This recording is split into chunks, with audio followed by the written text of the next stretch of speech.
masuk ke dalam pembahasan kita. Saya tak nak berpanjang kalam, berpanjang cakap, tetapi satu hal yang kita nakkan daripada majlis kita kali ini, sebelum-sebelumnya saya sampaikan mungkin bab akidah, tapi sekarang putar haluan.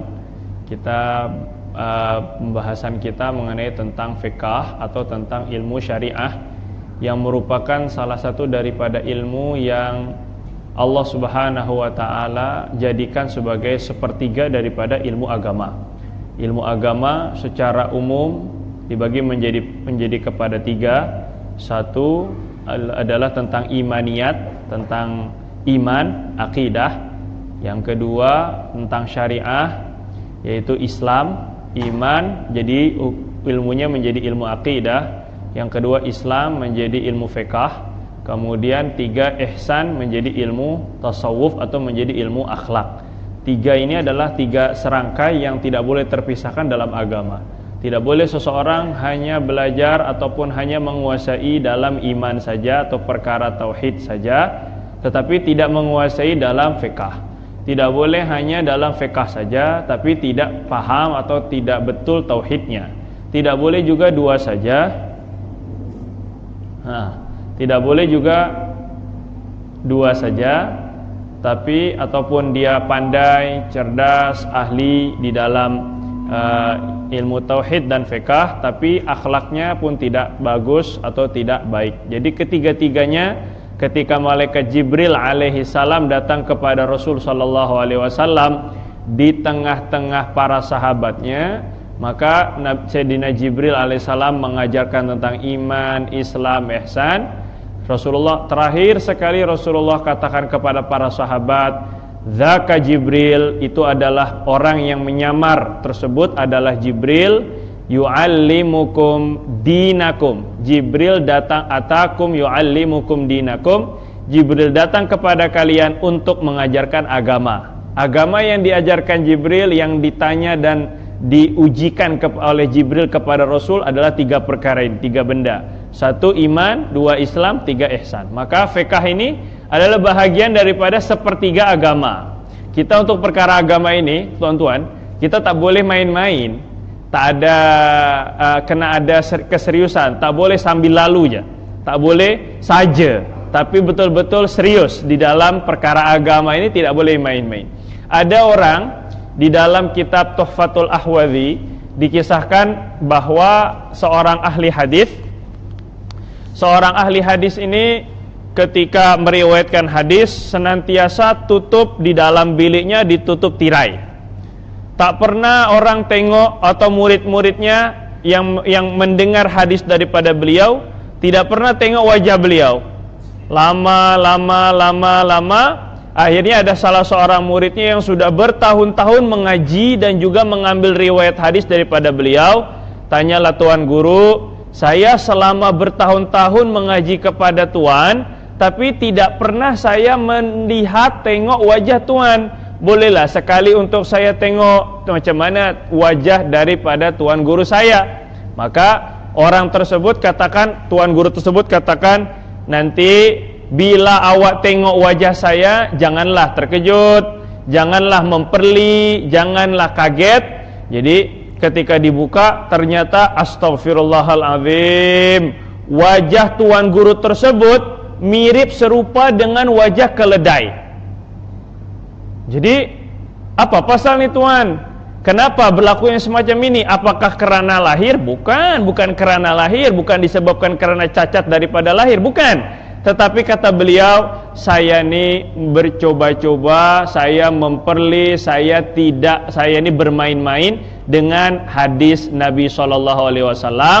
Jadi suatu saat saya dahulu, kata beliau, pernah mendengar hadis riwayat ini, riwayat sahih. Rasulullah katakan, la yantahiyanna aqwamun, hendaklah satu kelompok berhenti untuk mendahului imam. Jangan sampai makmum satu kumpulan solat berjamaah, makmum jangan mengangkat terlebih dahulu badannya, kepalanya, la yarfa'u ru'usahum, agar tidak mengangkat kepala-kepala mereka qabla ayyarfa'a imamuhum sebelum imam mereka mengangkat kepalanya. Jangan sekali-kali seorang makmum mengangkat kepalanya sebelum imamnya. Au yuhawilallah, atau Allah Subhanahu wa taala akan ubah wajahnya menjadi wajah keledai. Au yuhawilallahu ra'sahu ra'sal himar, atau Allah akan ubah kepalanya seperti kepala keledai. Jadi pada masa saya mendengar hadis macam itu, ada pemikiran mungkin tak logik sangat, ataupun juga mungkin ya sekali-sekala saya coba nak try. Ini bermain-main dengan hadis Nabi SAW, tidak sungguh-sungguh menanggapi dan juga respon terhadap hadis Nabi, sehingga saat ketika saya coba, saya angkat kepala saya masa sujud sebelum imam, Allah Subhanahu wa taala rubah wajah saya semacam yang kau tengok, dan inilah azab ataupun juga hukuman daripada Allah Subhanahu wa taala. Jadi di dalam perkara agama jangan pernah bermain-main, jangan pernah tidak serius, tidak bagi, atau apalagi kalau sampai memperlekehkan, apalagi kalau sampai istihza, sampai menghinakan. Na'udzubillah min dzalik. Ramai atau banyak kisah-kisah yang serupa. Jadi fikah yang akan saya sampaikan ini sengaja tuan-tuan dan juga sebagian puan-puan satu aja mungkin, atau puan-puan ada dua, dibagikan kertas semacam ini.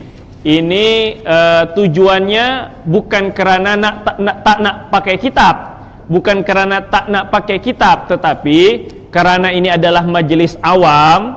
Saya pikir di Indonesia pun juga kita inginkan agar macam mana ilmu fiqh ini terpelajari, tersebarkan kepada kalangan awam, bukan hanya bahagian ibadah saja, tapi juga macam mana boleh tersebarkan atau boleh terpelajari bagian fiqh ini juga termasuk macam mana nanti muamalahnya. Bukan hanya belajar air lagi, nanti ganti guru air pula, nanti ganti guru sholat lagi, sholat dan air saja. Akhirnya basah karena main air terlampau sering.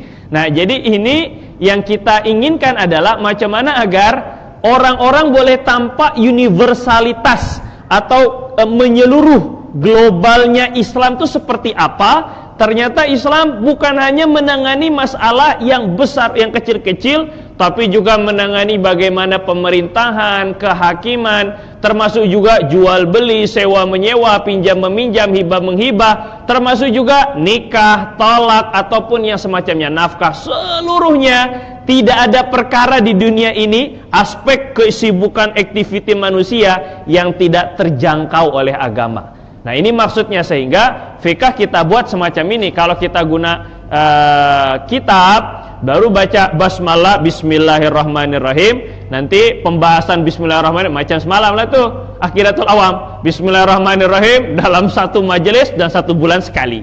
Pas itu nanti alhamdulillahirrabbilalamin 1 majelis 1 bulan sekali. Bermakna kita meninggal dunia kita belum hatam lagi. Ustadznya udah meninggal dunia, udah ganti orang pula, kitabnya belum lagi dihatamkan. Itu semacam itu. Jadi kita nakkan agar macam mana sedikit sebanyak kita nak praktis. Jadi saya buat fiqh ini dengan buat petaminda sebetulnya, petaminda atau bahasa Indonesianya bagan. Dibuat petaminda semacam ini, tujuannya agar 1 kali majelis pembahasan air selesai. Nanti berikutnya wudu, pembahasan wudu selesai. Kadang-kadang kalau gunakan kitab, nanti baru bahas tentang niat, wudu, niat, baru niatnya. Itu sudah beberapa kali pertemuan.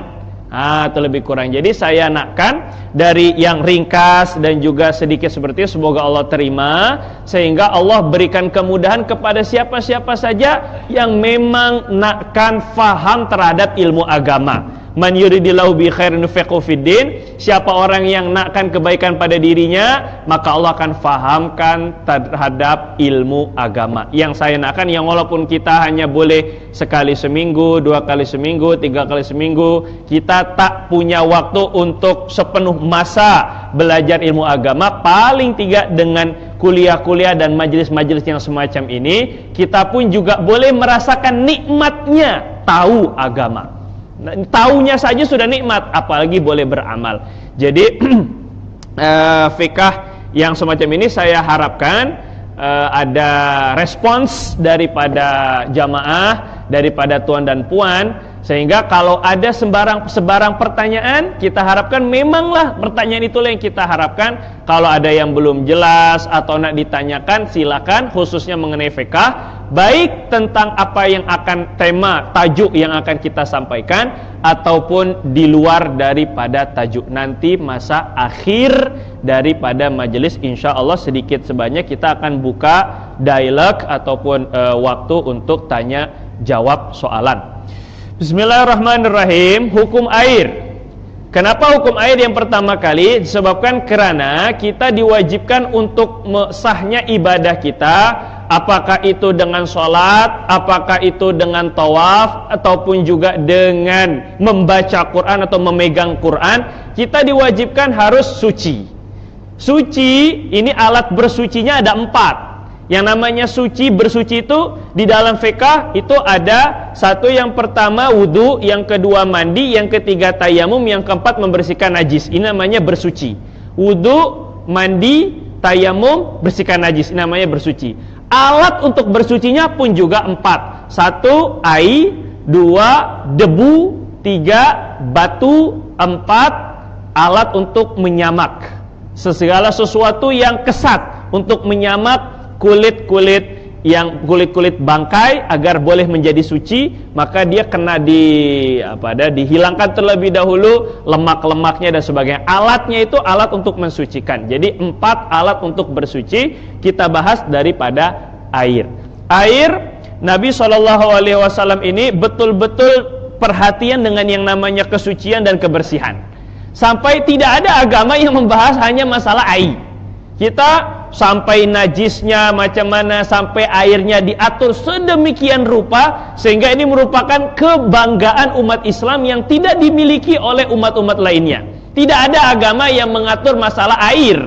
Air, kesuciannya, kehalalannya, apakah boleh dikonsumsi atau tak, apakah boleh digunakan bersuci atau tak. Ini memang betul-betul Rasulullah sampai mengkaitkan kebersihan adalah sebagian daripada iman.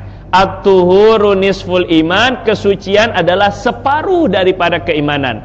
Apakah itu kesucian hati, kesucian air, kesucian pakaian, kesucian badan, seluruh kesucian dan agama ini Rasulullah katakan bunyad dinu 'alan nadhafah, agama dibangun di atas kebersihan.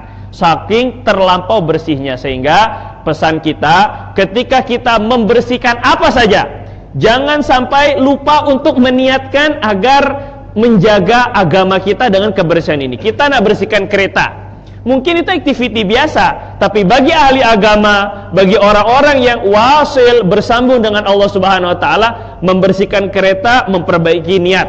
Kita niatkan memang Allah Subhanahu wa taala suka yang bersih. Tujuannya juga agar pikiran kita pun juga tenang, dan juga orang yang naik selanjutnya akan selesa. Selanjutnya seperti itu, rumah, kita bersihkan rumah itu aktiviti biasa. Tapi kalau diniatkan dengan agama, bahwa Rasulullah katakan innallaha nadhifun yuhibbun nadhafah, Allah adalah maha bersih dan mencintai kebersihan. Bermakna ketika kita menyapu rumah, apalagi menyapu surau, apalagi menyapu surau, membersihkan tandas, kita niatkan untuk mencari keridhaan dan kecintaan Allah. Kita tak payah mencari kepentingan ataupun juga pujian daripada makhluk. Membersihkan, mencuci pakaian, niatnya apa? Allah kata dalam Al-Quran, wa thiyabaka fatahhir, hendaklah baju kamu dibasuh, baju kamu disucikan. Jadi kita membasuh pakaian pun dengan niat menjalankan perintah Allah, itu termasuk ibadah. Dan kita boleh mendapatkan cinta daripada Allah Jalla wa'ala. Aktiviti-aktiviti yang kita lakukan, sehari-hari kita lakukan, boleh seluruhnya menjadi ibadah dengan niat dan ilmu yang benar. Hukum air dibagi 2 secara global. Air dibagi pada 2, ada suci, ada tidak suci. Yang suci, apa maknanya suci? Suci maksudnya hukumnya halal dikonsumsi dan digunakan. Ini maknanya suci. Yang tidak suci bermakna tidak halal dikonsumsi, tidak halal digunakan. Ini namanya suci. Suci itu ada jenisnya. Ada suci yang jenisnya mensucikan, ada suci yang tidak mensucikan.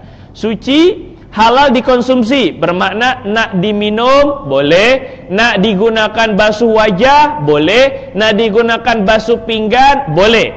Tapi kalau mensucikan beda. Kalau mensucikan maka dia boleh digunakan untuk menghilangkan hadas, menghilangkan najis, mengangkat hadas, menghilangkan najis khusus.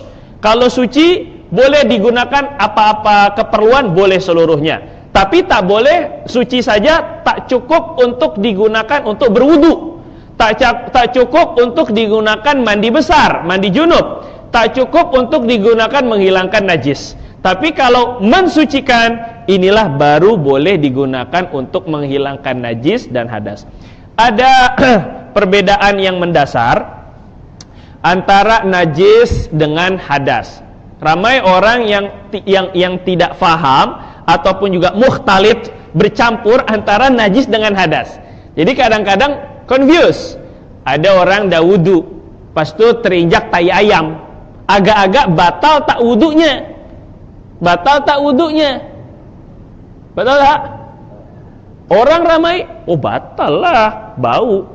Ada yang jawab, tergantung ayamnya, ayam betina atau ayam jantan. Kalau menyentuh bersentuhan dengan perempuan, batal. Kalau itu bodoh lagi, tambah bodoh pula. Jadi menyentuh ataupun terpijak daripada tai ayam, kotoran ayam, itu namanya najis. Tetapi tidaklah hadas. Yang membatalkan wudu, yang mewajibkan mandi, itu namanya hadas. Jadi untuk perbedaannya macam mana? Najis, zat. Najis ini zatnya. Warna, bau, rasa. Ada warna, ada bau, ada rasa. Kalau hadas adalah status keadaan diri. Bermakna orang kentut. Orang kentut apakah ada kuning-kuning? Belum tentu. Apakah dia ada bau? Belum tentu. Kadang-kadang suara aja tak ada bau. Ataupun juga apakah ada rasa? Memang tak boleh dijilat. Nah, jadi kalau hadas, ketika dia orang kentut dan orang tak kentut sama di hadapan kita. Orang kentut dan orang tidak kentut, yang ini satu kentut, tak mengaku pula awalnya mengentut. Jadi bermakna hadas adalah status kondisi keadaan diri kita. Keadaan diri yang mencegah sahnya sholat, itu disebut dengan hadas. Najis, zat yang mencegah sahnya sholat. Dengan najis, zat tersebut selama ada, maka tidak sah sholatnya. Kalau hadas, status keadaan dirinya. Ada orang tersebut berhadas atau tidak. Orang junub, pastu dia keluar mani misal, maninya dibasuh, dah bersih, dah mandi, tapi tidak niat mandi besar, tidak niat mandi junub, mandi dah semua dengan shampoo, dengan sabun, dengan gosok gigi dan sebagainya, sudah, tapi tidak ada niatnya, maka bersih tapi tidak suci daripada hadas. Bersih tapi tidak suci daripada hadas. Kenapa? Karena tidak ada niatnya. Nah, orang yang mandi seperti tadi dengan orang yang suci daripada hadas sama, tidak ada bedanya. Tetapi hukum status dia itu berbeda. Yang ini masih lagi berhadas, yang ini tidak ada hadasnya. Nah, itu bedanya. Jadi hadas keadaan yang mencegah sahnya sholat, najis zatnya yang mencegah sahnya sholat. Nah, itu dia bedanya.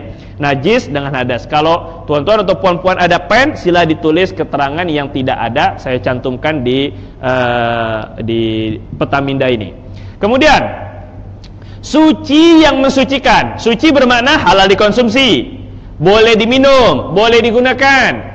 Mensucikan boleh digunakan berwudu, boleh digunakan menghilangkan najis, boleh digunakan untuk menghilangkan hadas, junub maupun haid, katakan. Maka yang suci mensucikan ini adalah air yang turun daripada langit atau bersumber daripada bumi, disebut dengan air mutlak dengan sifat aslinya. Sekali lagi, air yang turun daripada langit atau memancar bersumber daripada bumi dengan sifat aslinya. Bermakna kita wudu dengan air laut, boleh tak? Boleh tak? Asli ini masin sangat, kita sangat jadi ada garam-garamnya lah. Kalau kita berwudu dengan air garam, apa bedanya? Yang ini laut ada kadar garamnya. Kita wudu jilat masin lah. Satu, kita ada air macam ini, masukkan garam banyak-banyak, macam air laut lah dia. Pas itu kita guna berwudu, boleh tak? Tak boleh. Yang ini jelas tidak sifat aslinya. Kalau air laut memang sifat aslinya masin, memang sudah macam itu. Kita guna air sungai, sungainya coklat, memang betul-betul coklat. Memang coklat ini sifat aslinya dia, tak apa. Paham ya? Boleh ya? Ini kalau dengan sifat aslinya. Tapi kalau ada air bening semacam ini, kita bagi coklat Milo, jadi air sungai tak? Tak lah. Jadi tak akan kita wudu dengan air Milo lah. Nah, itu lebih kurang. Jadi untuk air mutlak adalah air yang memang daripada langit atau bersumber daripada bumi dengan sifat asli. Ya, dengan sifat aslinya. Ada 7 jenis air. Air hujan, air laut, sumur, mata air, air sungai, air embun. Embun macam mana embun? Embun macam mana embun? Macam mana wudu dengan embun? Hah? Padahkan. Tak mungkin 10 tahun baru penuh dia wudu satu baldi. Embun dah. Air salji. Sini air salju. Air salju bahasa Indonesia, salji bahasa Malaysia.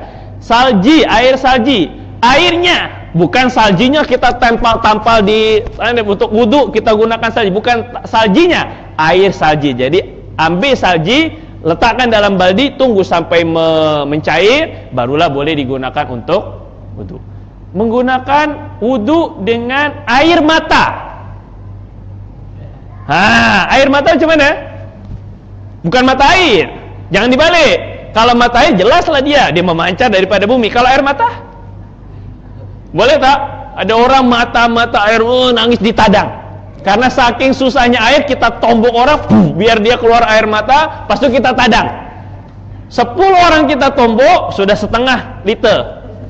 Jadi selepas sudah lumayan banyak, sudah agak-agak cukup untuk berwudu, kita berwudu agak-agak, boleh tak?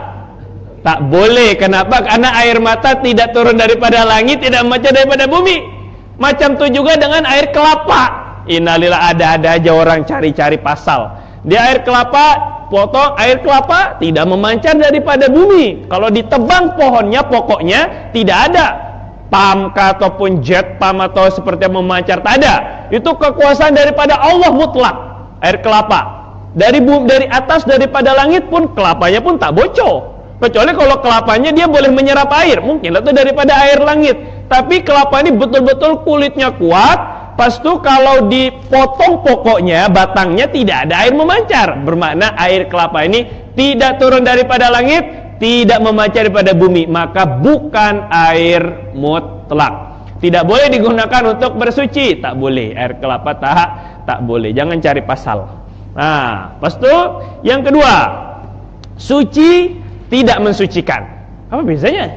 Suci tidak mensucikan. Dia boleh dikonsumsi, tapi untuk digunakan menghilangkan hadas ataupun menghilangkan najis tak boleh. Tapi digunakan basuh pinggan boleh. Digunakan basuh muka saja boleh. Tapi kalau untuk wudu tak boleh. Itu tidak mensucikan. Tapi suci, boleh dikonsumsi, diminum boleh. Ada 2. Yang pertama ada sebut dengan air mustakmal. Apa tuh air mustakmal? Ada orang sering mustakmal tapi tak faham mustakmal itu apa.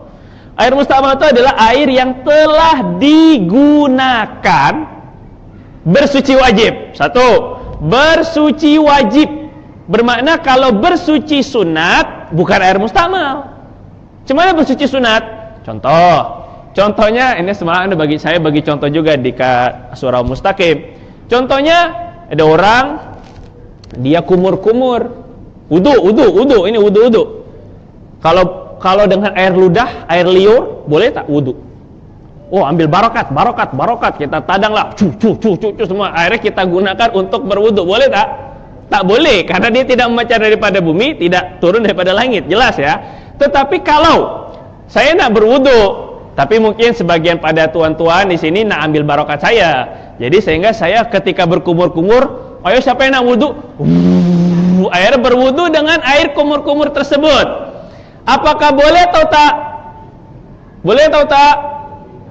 Tergantung mulutnya. Boleh, secara umum boleh. Kenapa? Karena kumur-kumur saya ini untuk wudu ini, kumur-kumur ini sunat. Yang wajib hanya wajah, tangan, kepala, kaki. Bermakna kumur-kumur sunat. Jadi ketika saya berkumur-kumur, air bekas kumur-kumur saya ketika saya keluarkan kembali, terus ada yang menadah, pas itu digunakan untuk bersuci kembali, suci dan mensucikan. Masya Allah. Kecuali bila ada jigong. Jigong itu apa ya? Kotoran mulut, kuning kah, merah kah, atau ada cabai yang semisalnya, sehingga airnya itu berubah menjadi agak-agak keruh, busuk-busuk sedikit.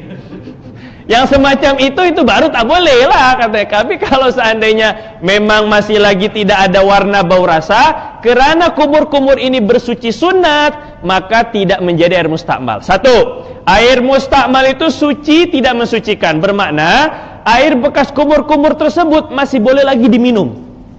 Nah, kalau nak minum masih boleh lagi diminum karena suci. Tapi digunakan untuk berwudu pun juga boleh karena juga bersucinya, karena kumur-kumur ini bersuci sunat. Oke, bersuci wajib macam mana?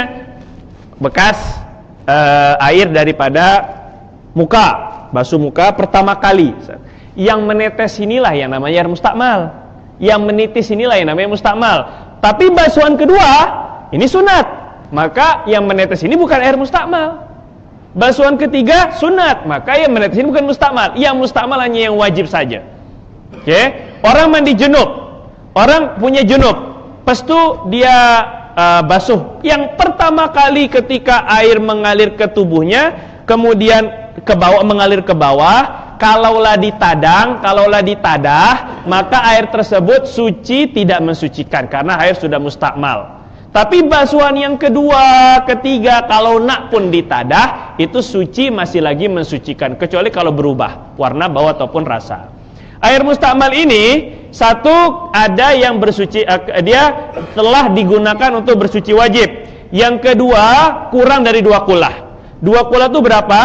60 cm kali 60 kali cm kali 60 kali 60 cm, 60 kali 60 kali 60, panjang kali lebar kali tinggi, 60 kali 60 kali 60, lebih kurang dalam 160,5 liter, lebih kurang.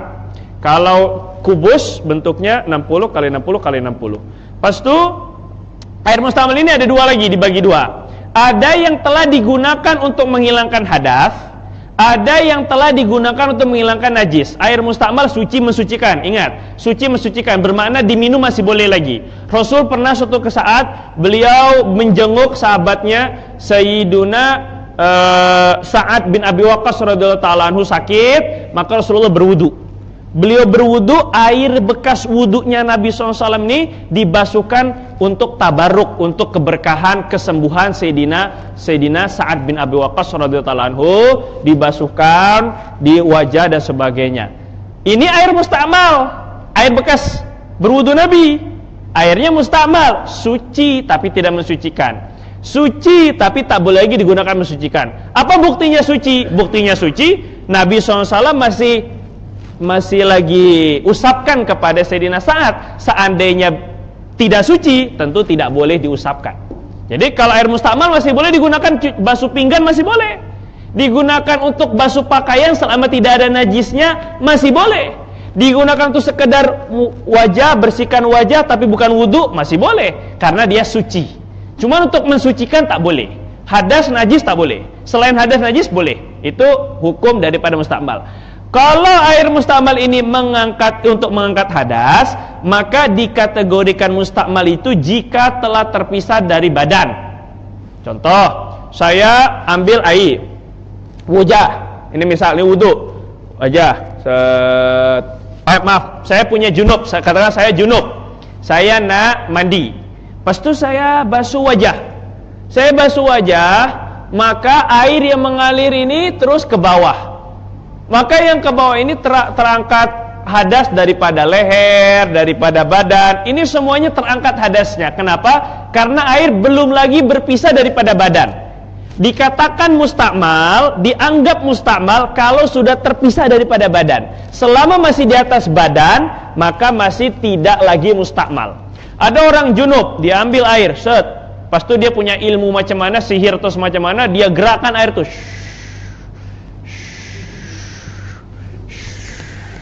Airnya seluruh satu tangan tersebut, airnya boleh mengenai semua badannya, boleh merata, maka sah mandi junubnya. Kalau boleh lah, kalau seandainya boleh semacam itu, maka sah. Kenapa? Karena air tidak mustakmal. Tak. Sebab air mustakmal bila sudah terpisah daripada badan. Boleh dipahami ya? Azan? Oke. Selanjutnya air mustakmal yang digunakan untuk menghilangkan najis.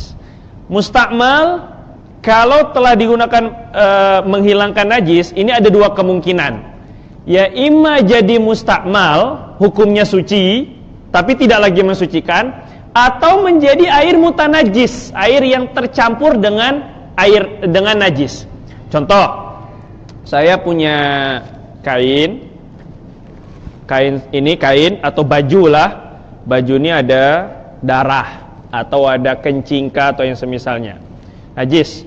Maka ketika saya tuang air ini, katakan ini ukurannya 1 liter misal, saya tuangkan, tapi air ini saya tadah balik, nah ini hukum mustakmal ini nih. Maka air yang saya tuangkan kemudian saya tadah balik, apakah hukum daripada air yang saya tadah nih? Apakah air hukumnya menjadi mustakmal, suci tapi tidak mensucikan, atau menjadi air yang mutanajis, air yang terkena najis? Pertanyaan antara dua ini. Air mustakmal akan menjadi mustakmal ketika untuk menghilangkan ini nih, melunturkan darah tadi, menghilangkan najis, jika nih ada dua, jika satu tidak berubah warna, bau, rasa. Tak payah dijilat lah tapi. Nah, ini awal basuh, tengok airnya, apakah airnya berwarna agak kemerahan atau tak. Kalau berwarna kemerahan, jadi air mutanajis, air yang tercampur dengan najis. Ini air macam ini. Kemudian yang kedua, apakah bertambah volume air daripada sebelum saya tuang dengan selepas saya tuang, bertambah atau tidak. Contoh, ini agak detail sedikit, yang ini agak sedikit rumit. Katakan air yang saya tuang ini 1 liter tadi ya. Saya tuang kemudian saya tadah.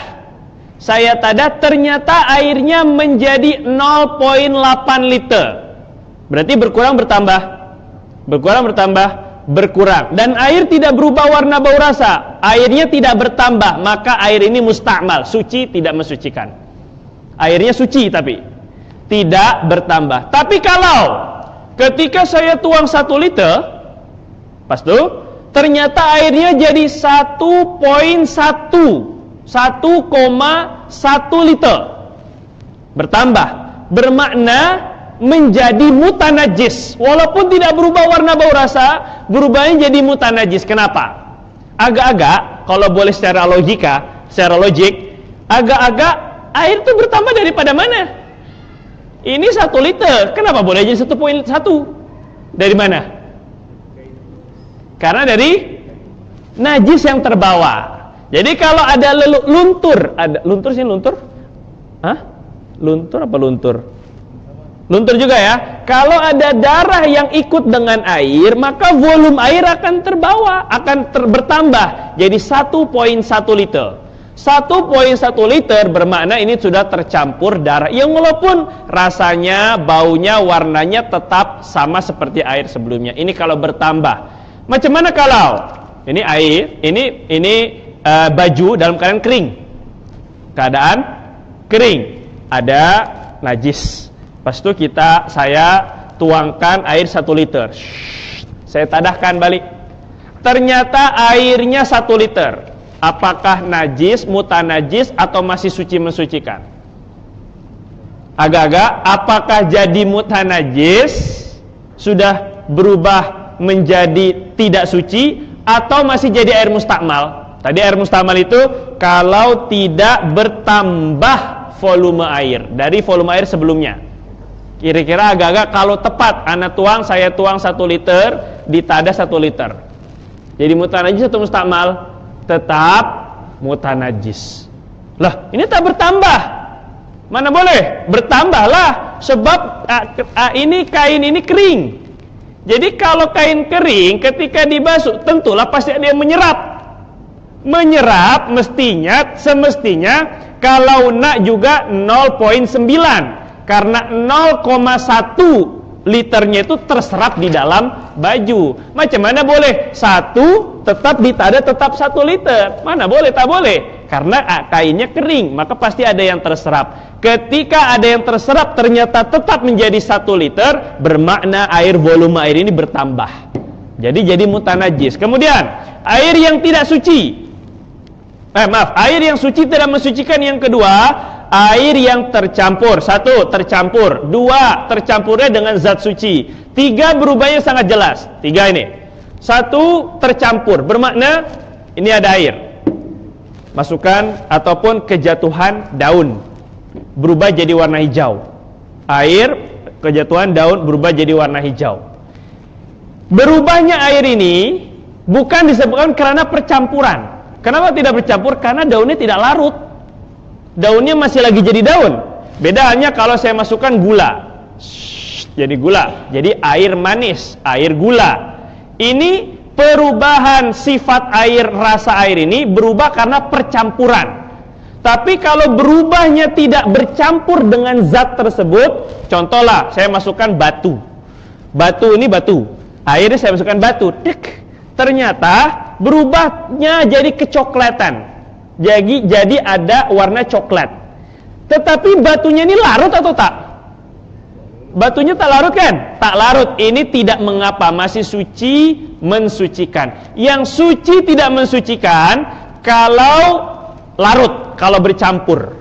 1, teh kah, kopi kah, Milo kah, itu bercampur. Ada zat yang tercampur di dalam air, itu baru dia akan jadi suci, tidak mensucikan. Kalau berubahnya bukan disebabkan karena percampuran, hanya masuk saja tapi tidak bercampur jadi satu, maka masih boleh digunakan untuk mensucikan hadas dan najis. Yang kedua, masuknya berubahnya ini dengan zat suci. Bermakna kalau zat, misalnya masukkan tai kering masuk ke dalamnya, maka ini bukan lagi jadi suci tidak mensucikan, tetapi tidak lagi suci, air mutanajis. Walaupun tidak bercampur, tapi air mutanajis. Air yang suci tidak mensucikan kalau bercampur dengan zat suci. Kopi, teh, Milo, ink atau dawat, itu semuanya suci. Kemudian berubahnya sangat jelas. Kalau ada air 1 baldi, saya masukkan 1 spon, 1 sudu gula, 1 baldi besar, saya masukkan 1 spon gula, dikacau. Kira-kira agak-agak ada perubahan tak?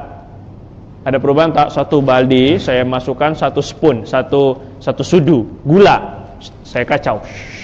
Ada perubahan tak? Rasanya berubah tak? Nah, saya tambahkan 1 spon balik, kacau. Ada tak? Ada mulai sikit-sikit manis.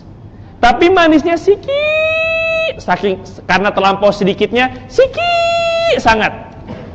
Nah, yang terlampau sikit semacam ini tidak jelas perubahannya, masih boleh digunakan untuk wudu dan mandi junub karena tidak terlampau jelas.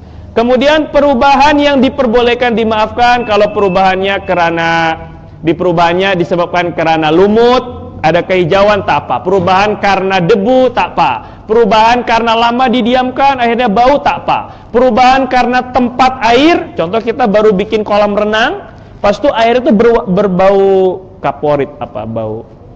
Bau ubat itu, atau bau cat misalnya, bau cat tempat air itu, maka tidak mengapa. Kenapa? Karena perubahan ini disebabkan karena tempat itu dimaafkan. Kemudian terakhir, hukum air yang tidak suci ada 2. 1 air najis, yaitu air kencing contohnya, atau najis yang bersifat cecair. Khamar yang bersifat cecair ini disebut dengan air najis. Bedanya ada air najis, ada air mutanajis. Air najis yang tidak boleh disucikan. Macam mana caranya? Tak boleh. Ada air kencing, ada orang ambil dia cawan, pas itu dia kencing di tadah.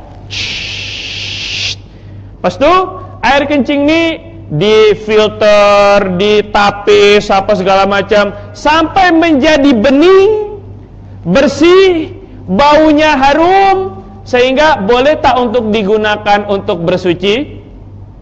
Agak-agak boleh tak? Sudah difilter, sudah disaring dan sebagainya, ditapis sampai menjadi betul-betul bening. Ini air kencing lah. Boleh tak? Tak boleh, karena air najis, bukan mutanajis. Tapi kalau air mutanajis, air yang terkena najis, ini masih boleh lagi disucikan. Air mutanajis itu macam mana? Ada dua.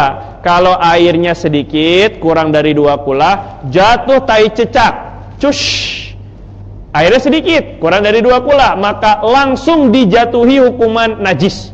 Langsung dihukumi najis, yang walaupun tidak berubah warna, bau, dan rasa. Tapi kalau airnya banyak, 160,5 liter, kemudian masuk tai cicak, tidak berubah warna, bau, dan rasa, maka tetap suci dan mensuci. Kalau banyak, dia tengok berubah atau tak berubah. Kalau tak berubah, masih suci lagi. Tapi kalau berubah warna, bau, atau rasa, maka dia tidak lagi boleh tidak halal lagi dikonsumsi. Nah, caranya macam mana untuk mengkonsumsinya? Caranya macam mana untuk mensucikannya? Campur dengan air yang banyak sampai tidak lagi warna, bau, rasa. Contoh, ada satu baldi kecil-kecil. Saya punya satu gayung. Saya punya 150 gayung. Oh, gayung ya, sini gayung. Oke, cidok, gayung. Lepas itu saya ambil satu gayung ini jelas kurang daripada 2 kulah. Saya ambil air kencing 1 botol. Saya teteskan satu persatu. 1, 2, tak ada kerjaan, membuang-buang masa. 1, 2, 3, 4, 5 sampai 150 gayung saya teteskan air kencing. Nah, selepas itu hukumnya macam mana ini? Ini gayung, setiap gayung ini hukumnya macam mana? Mutanajis, karena airnya kurang dari 2 kulah. Tapi saya campur jadi satu. Dalam satu tangki atau dalam satu baldi besar, saya campur jadi satu. Ternyata setelah dicampur, dia mencapai takaran 160,5 liter atau lebih. Jadi 2 kulah. Saya cium, baunya sudah wangi. Wah, baunya sudah tidak ada bau. Maka hukumnya menjadi suci, suci dan mensucikan. Kembali menjadi suci. Kenapa? Karena airnya air banyak dan tetap tidak berubah warna, bau, dan rasa. Inilah sekilas mengenai air. Mungkin ada soalan, silakan 1, 2. Ada? Atau tentang air, atau tentang di luar daripada pembahasan, di luar daripada tajuk, sila. Tak ada? Ini sudah? Ada? Hah? Cukup? Ya, sila. Puasa Zulhijjah, macam mana? Oke, puasa Zulhijjah dia sebenarnya dalil secara umum. Dalil riwayat Bukhari, riwayat Imam Ahmad bin Hanbal, Rasulullah katakan, "Ma min ayyamin al-amalu salihu fiha ahabbu ilallahi min hadhil ayyam." Tidak ada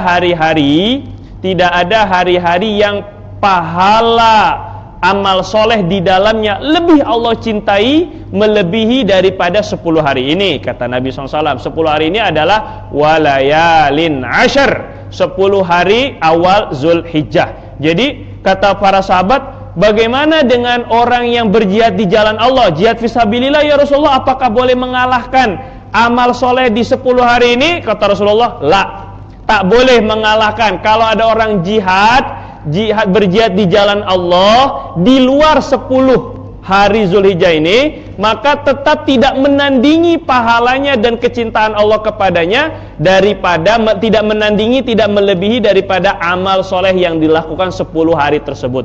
Kecuali kata Nabi, orang yang keluar daripada rumahnya membawa harta dan dirinya tetapi tidak kembali sedikit pun. Hartanya habis, jiwanya melayang, mati di jalan Allah SWT. Itu saja yang boleh mengungguli pahala ataupun kecintaan Allah kepada amal-amal soleh di 10 hari terakhir ini. Maka kata ulama, sepakat ulama 4 mazhab disebutkan dalam kitab Mausu'ah Fiqhiyah Kuwaitiyah.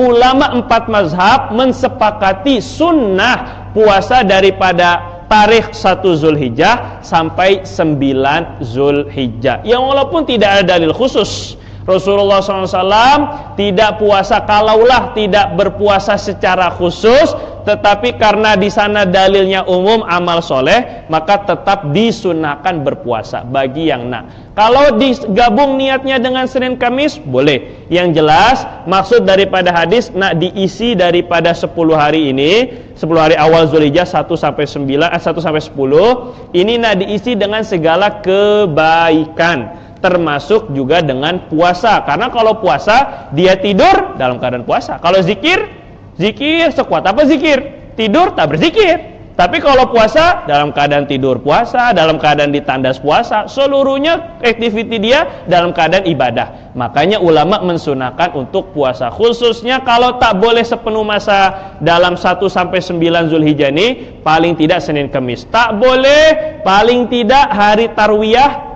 tarikh 8 dengan tarikh 9 Arafah Zulhijjah. Ini yang dimaksudkan. Ya. Kalau macam kita faham solat, contohnya solat tahajud berjemaah. Tahajud berjamaah, betul. Mungkin baca satu surah yang panjang. Betul. Jadi makmum mungkin pukul 4 pagi. Jadi makmum dia dah baca, dia sedikit terlelap. Ada tidur sekejap. Itu bukan terlelap, tu tidur lah tu. Membatalkan wuduk, membatalkan solat. Okey. Tidur dalam keadaan berdiri, ini kalau pasti tidur batal solat, batal wudu. Karena yang tidak membatalkan hanyalah tidur, yang tidak membatalkan wudu hanyalah tidur yang punggung dia menempel di atas tanah, di atas kursi, di atas sajadah dan tidak bergerak. Kemudian, tapi bedanya ini, bedakan antara tidur dengan mengantuk. Di dalam kitab Hasyiah Al-Bajuri disebutkan perbedaan nipis antara tidur dan mengantuk. Apa bezanya? Jadi dalam kitab fikah memang betul-betul diperinci yang batal itu tidur. Kalau mengantuk tak batal. Lebih kurang tak batal. Jadi tidur dengan mengantuk perbedaannya nipis. Sekiranya masih boleh mendengar suara orang di sekitar yang walaupun tidak jelas. A'udzubillahi syaitanir rajim. Tapi masih terdengar lagi. Ini namanya mengantuk. Tapi kalau sama sekali sudah tidak terdengar orang sekitar, ini namanya tidur. Nah, bedakan itu. Kalau masih terlalap, misalnya contoh biasa-biasa khutbah Jumat. Ittaqullah, kita udah mulai tidur. 1 2 3, 1 tidur. Akhirnya kadang-kadang sampai ini punggung kita tetap di atas tanah. Tapi suatu saat ada kawan saya almarhum, sampai ke bawah kepala dia sampai kena lantai. Orang-orang tengok semuanya dia pura-pura zikir. Innalillahi wa inna ilaihi raji'un. Astagfirullahaladzim. Jadi macam mana dengan yang semacam itu? Ketika dia ada wudu, tapi ketika dia tidur, kalau ada jeda sejenak punggung dia terbuka, jeda sejenak, itu berarti tidur. Tapi kalau ada break, ada breaknya. Biasa-biasa ada ini sholat Jumat ada breaknya. Setiap kereta ada breaknya. Ini berarti dia mengantuk saja, tidak batal wudunya. Tapi jangan diamalkan lah. Nanti saya beramal semacam itu semua khutbah tidak ada yang mendengar. Nah, itu jangan sampai semacam itu. Oke, jadi batal atau tak batal tergantung apakah tidur atau mengantuk. Ada kawan saya di pondok pesantren dahulu lah. Jadi masa tarawih mungkin segala macam penat. Akhirnya orang-orang dah salam dia masih lagi berdiri. Hebat betul, lebih daripada mumi. Lagi dia orang sholat sampai orang sudah salam seluruh dia orang masih lagi berdiri, masih khusyuk dalam sholatnya, bukan khusyuk tidur dalam keadaan berdiri. Sila baca terakhir, last. Dengan air bidara, mandi air besar. Oke. Bidara ataupun kita boleh apa saja. Kalau bidara dia masih lagi elok.